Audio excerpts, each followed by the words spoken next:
Hello and welcome to FYI. This week, the Union Education Minister released the National Institute of Rankings Framework or NIRF 2021, which is the annual rankings of our top educational institutions. So we have IIT Madras managing to retain its #1 position on the overall educational educational institutes and engineering categories, and similarly the IISc Bangalore remains the top university in India, the Jawaharlal Nehru retaining its position as India's second best university. We have AIIMS Delhi ranked as the best medical institution in India, IIM Ahmedabad the best management institute, Delhi's Miranda House ranked best college, Lady Shri Ram College the second best. So Miranda and LS are really ranked India's best colleges. JNU, like I said, the second best university. But we're asking tonight on FYI, what do these rankings mean? How much weight must one give them while choosing a career path? And does a good college guarantee you a good job in today's world? One of the most popular reasons for people getting a degree is because it look great on their CV. But is that actually true? And does having a degree give you a better chance of landing that dream job?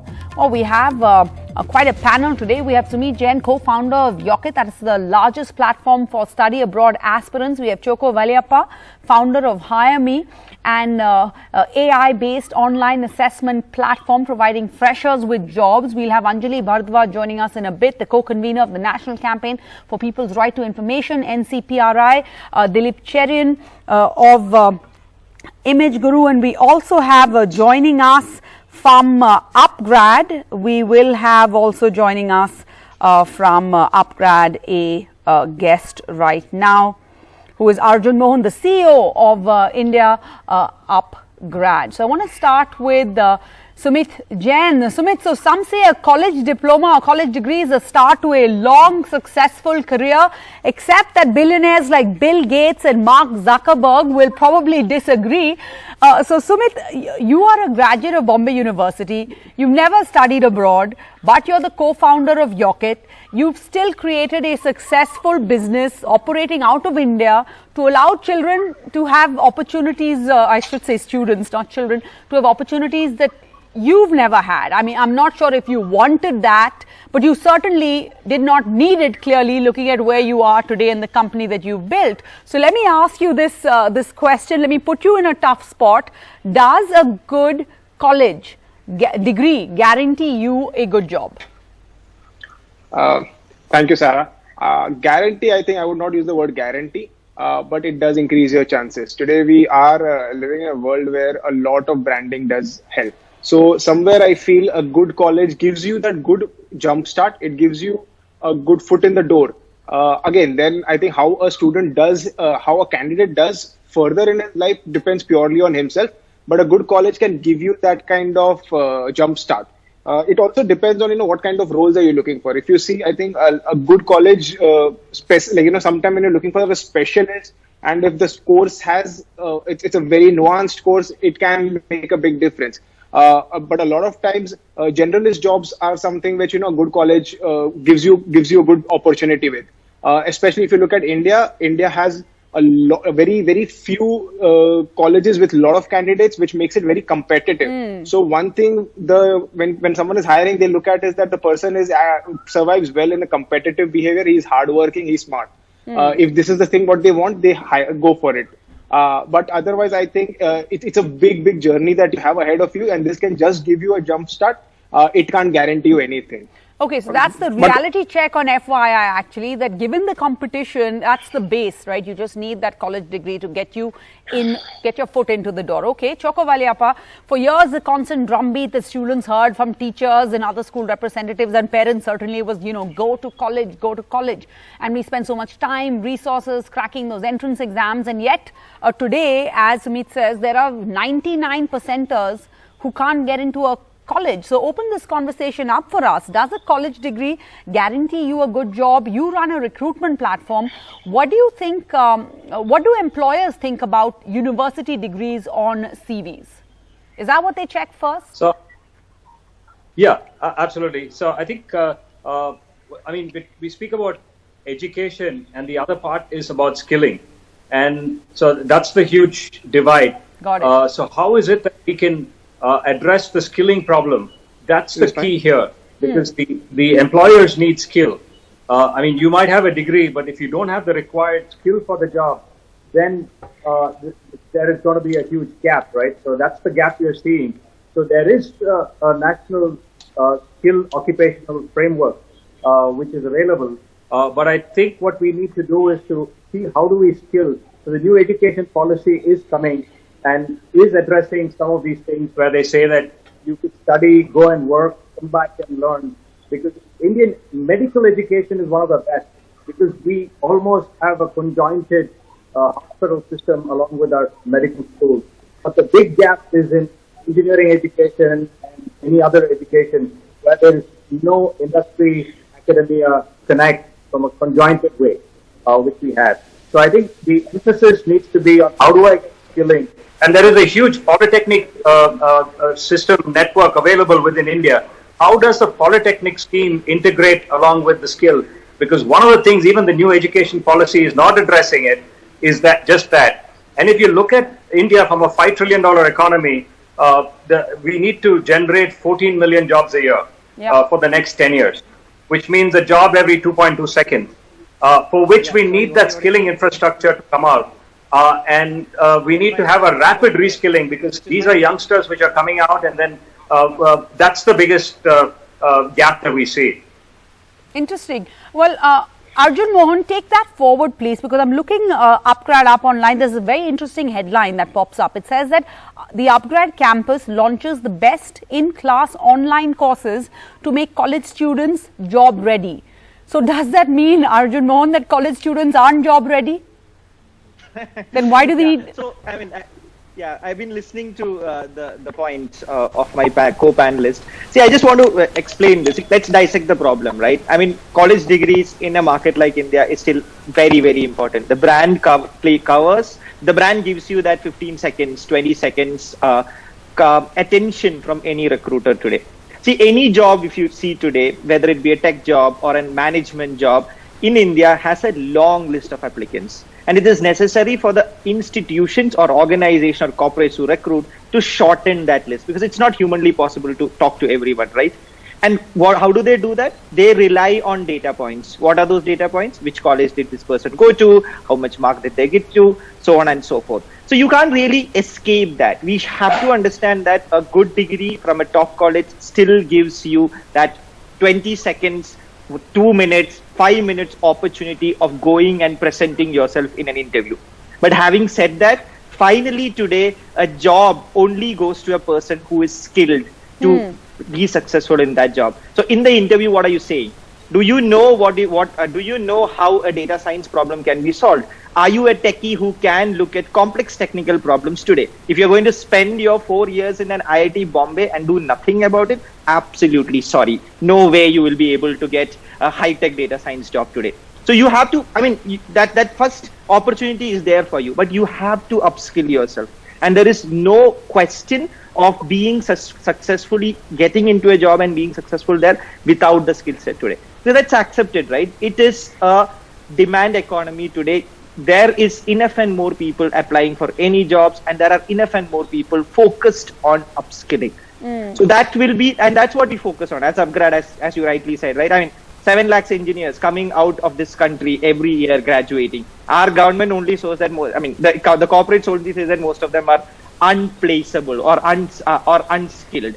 So there has to be someone, there has to be institutions working closely with the colleges to ensure that the curriculum is up to date. There is industry interfacing. They are told that what is the business problem these people are going to be solved. And that's the role we see ourselves as playing. So I am from, I mean, obviously I am from a top institute. My institute, IIM Kozhikode, was NRIF 4. And I had this conversation with my director, Devashish Chatterjee, once, asking that, don't you think that academia is 10 years behind? And it's only the brand which sells. He told me that that's how it is designed to. Because that's when organizations like UpGrad will fill the gap. And it's an ecosystem where multiple stakeholders have to come together and solve for the problem. And that's when the economy will go to the next level. The students will go to the next level and get skilled. So that's in summary what we do and what we have been trying to do for last few years.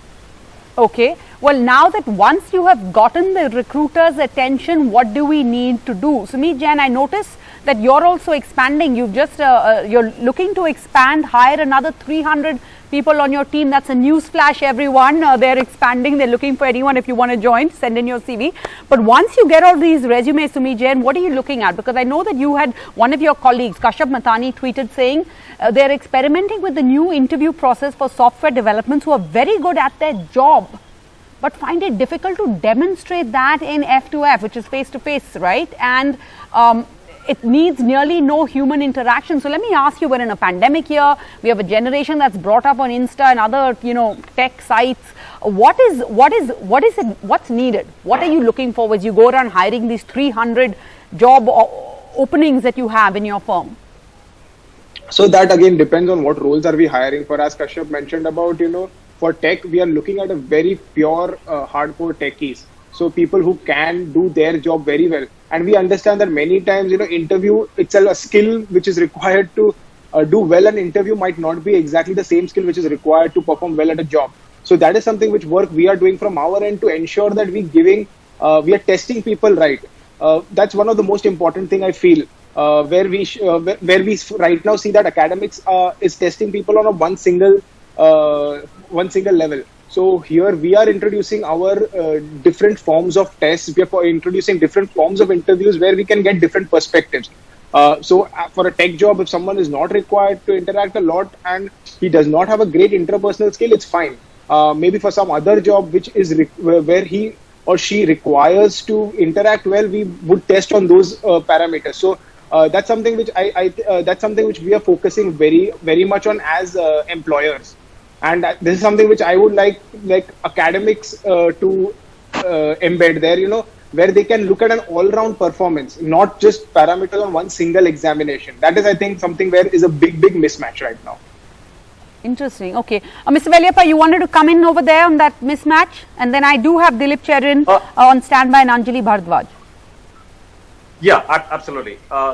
So the question here is, how do you assess for a company? If it's a company role, then there's something that we have called round zero. So if you tell us what company it is, we tell you what kind of questions are going to come in and analyze the skill gap. And once we have a skill gap, then we have a structured program where we're trying to democratize learning, because one of the big problems in India is that the urban youth get much better access to jobs than the rural youth. So we are trying to democratize learning and democratize jobs there. And the second one is that what the whole ethos of Hire Me is to do a zero cost to any student to give a free assessment of 100 minutes and access thousands of companies to go. Because otherwise, the big problem of a student today is to enter continuous interviews like what Jane was talking about. So because every interview you do, only 5% get hired, 95% go back home as failures. And we're creating an entire economy of failures. I mean, the youth, generation of youth saying that I've become a failure. So what we are trying to do is to put the barrier in place. So we do the assessment and then give the companies the offer, and then the companies can do their own recruitment, but use this as a filter, if you may. You've culled it down. Okay. Yes. That makes sense. But then how do you cull? What do you decide on? Dilip Chandran, Image Guru joins us. This tech generation, like I just called them, they're going to be faced with greater competition. There's more uncertainty. There's greater disruption of the economy. Change is faster than we've ever seen before. You have machine learning, artificial intelligence. The competition that we talked about when we were in college is just, gotten even worse.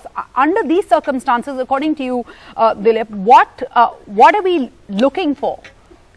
What is an organization looking for? What kind of a person do you want in your personnel? There is no doubt that a certain amount of skilling, job fulfilling capabilities is very basic. You also look for the ability to work in teams. Some of those things you can establish in an interview.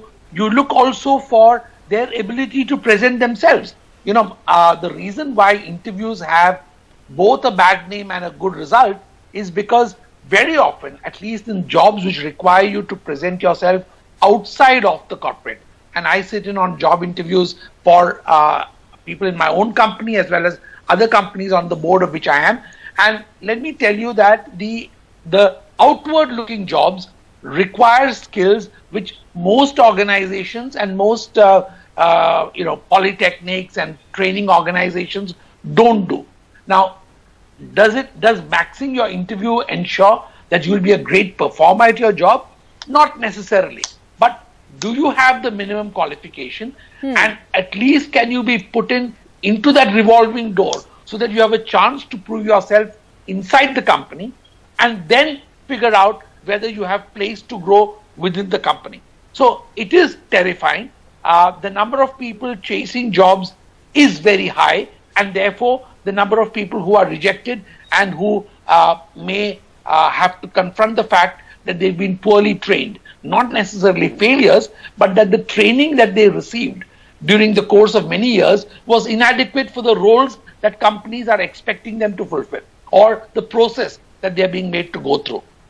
I think, that's a really good reality check, because all of us, our parents, our families, they're all spending so much on an education, and the point is how much of that is usable in real life. Anjali Bhardwaj, again, give us a reality check. We're talking, but I don't know if we're glorifying, we're running this graphics talking about the world's most famous, richest businessmen who have actually been dropouts of college. But is it as simple as that in a country like India? Because every day we look at these headlines that talk about job losses, unemployment rates.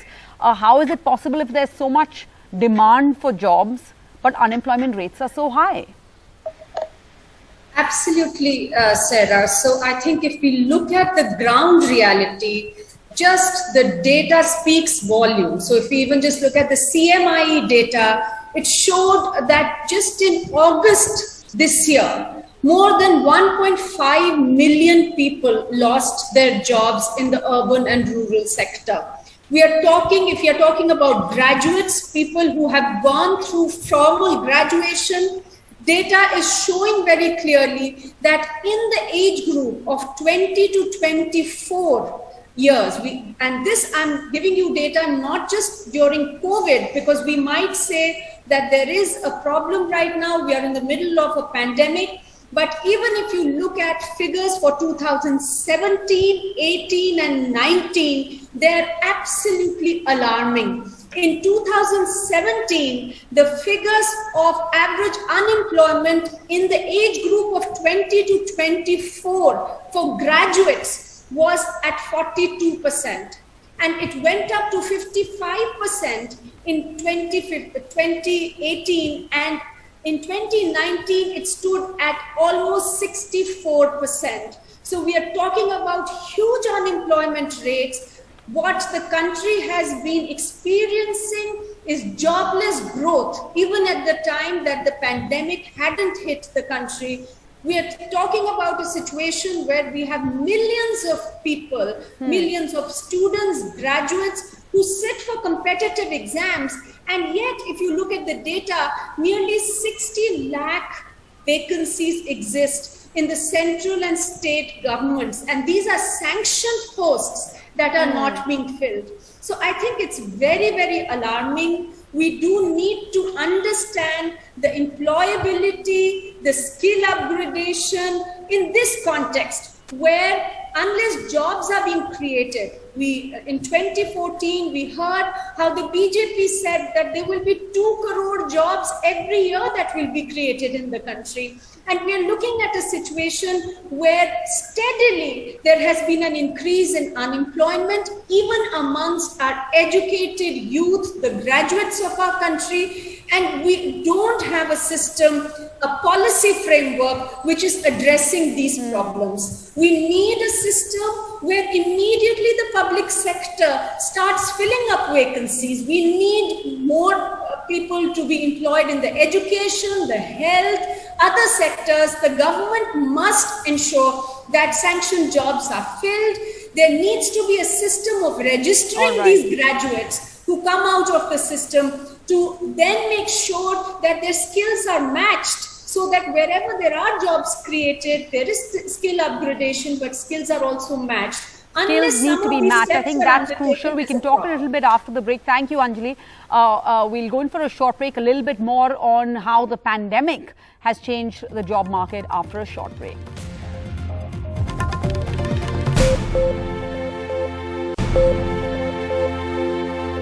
Welcome back to FYI, where we're discussing whether a college degree can guarantee you a good job. We still have Arjun Mohan of Upgrad and Choco Valiappa of Hire Me joining us. Let's talk a little bit of how the pandemic has changed this job situation. Choco Valiappa, to you first. What about people who've lost their job in this pandemic, when they're coming back, trying to get recruited somewhere else, maybe change their careers?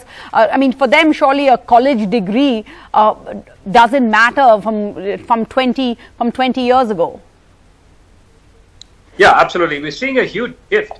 This is going to it's going to happen, actually accentuate much more as the years go by, because of the change in technology, what we see. So Industry 4.0 is coming in, automation is coming in. So a lot of upskilling is required and reskilling is required. So it is interesting that, so we try to put our hat inside the X Prize, which is a $5 million X Prize in the US for rapid reskilling. And we are one of the 8 finalists now around the world, and the only company from India. So one of the things we did there was to put the content and made it asynchronous learning, saying that this is the content, go and learn. And we were amazed that a year's content, which we compressed it within 3 months, we were actually able to have people complete it within 2 weeks. So that's the dynamics of what technology can do. And we are actually very impressed from how India leapfrogged into the digital era in education, completely metamorphosized through the years. So one of the things we found, especially the smaller colleges and schools, which don't have the capacity, the learning management system, they were lacking with. So that's where we filled the gap, and we were able to provide content, assessment, and delivery for these colleges and schools. All right. Yeah. Okay. And lastly, Arjun, we're a little out of time, but I want to just give you the closing word. What advice would you give, and how does work from home change things around? There are a lot of people now who have to return to the workspace, which is proving to be a bit challenging. Just your closing word on this show. Yeah, so I mean, everything we have been through for last 1.5 to 2 years, this is new for all of us, right? It has never happened earlier, and hence the industry is also trying to work around it and figure out what is the next. So what we are seeing is rapid digitalization, rapid the number of people who are going online and doing transaction online has gone up to a roof. As a result of which, the new skill set which every industry asks is also different. It's no longer about just being. So my only advice to everyone seeing it will be, this tomorrow's world and tomorrow's jobs are for people who are open to upskilling. It is not about you knowing a React.js or Node.js, but it's about your whether you're open to the future, open to upskilling. Thank you so much. Thank you all. We're completely out of time, but some great thoughts on FYI today. Thank you all for your time. Bye-bye.